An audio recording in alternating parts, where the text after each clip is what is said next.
Studies suggest that excessive animal protein consumption poses a risk of kidney stone formation, likely due to the acid load provided by the high content of sulfur-containing amino acids in animal protein, as I explored in my video on preventing kidney stones with diet. But what about treating kidney stones?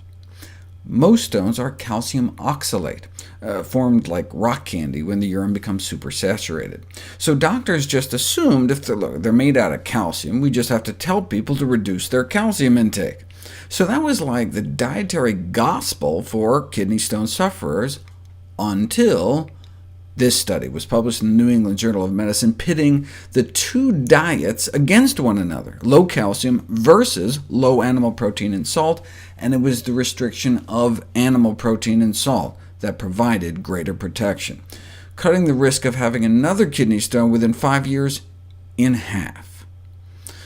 What about cutting down on oxalates, which are concentrated in certain vegetables? A recent study found that there was no increased risk of stone formation with higher vegetable intake. In fact, greater dietary intake of whole plant foods, fruits and vegetables, were each associated with a reduced risk independent of other known risk factors for kidney stones, meaning one may get additional benefits bulking up on plant foods in addition to just restricting animal foods. The reasons a reduction in animal protein helps is not only because it reduces the production of acids within the body. A reduction of animal protein should also limit the excretion of urate, uric acid crystals, that can act as a seed to form calcium stones, or it can create entire stones themselves. Uric acid stones are the second most common kidney stones after calcium. There's two ways to reduce uric acid levels in the urine: a reduction in animal protein ingestion, or drugs. And removing all meat can remove 93% of uric acid crystallization risk. Here's the risk of crystals forming eating the standard Western diet for 5 days, and then switching to a vegetarian diet. Leads to a 93% drop in risk within days.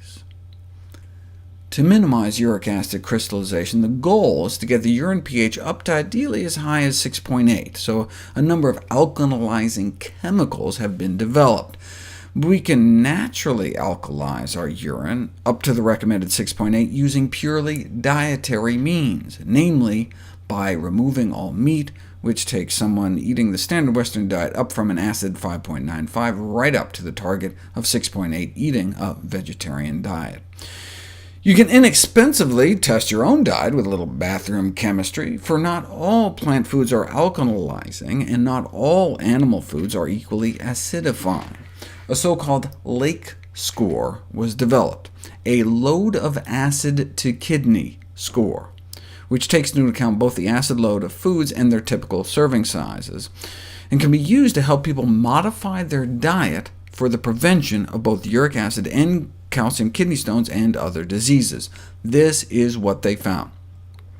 The single most acid-producing food was fish, like tuna, then pork, then poultry, then cheese, though milk and other dairy only rates down here. Then comes beef. Now, eggs are actually more acidic than beef, more acid-forming, but people tend to eat less eggs at a sitting, so they come in here. Some grains can be a little acid-forming, such as bread, rice, but not pasta, interestingly. Beans are significantly alkaline-forming, but not as much as fruits, and vegetables are the most alkaline-forming of all foods. Through dietary changes alone, we may be able to dissolve uric acid stones away completely, cure them. Now you see it, now you don't. No drugs, no surgery, just telling them to drink more water and modify their diet, such as restricting the intake of animal protein, and the kidney stone was gone. To summarize, here are the 5 types of kidney stones, and the most important things we can do diet-wise is to drink 10 to 12 cups of water a day, and reduce animal protein, reduce salt, eat more vegetables, and more vegetarian.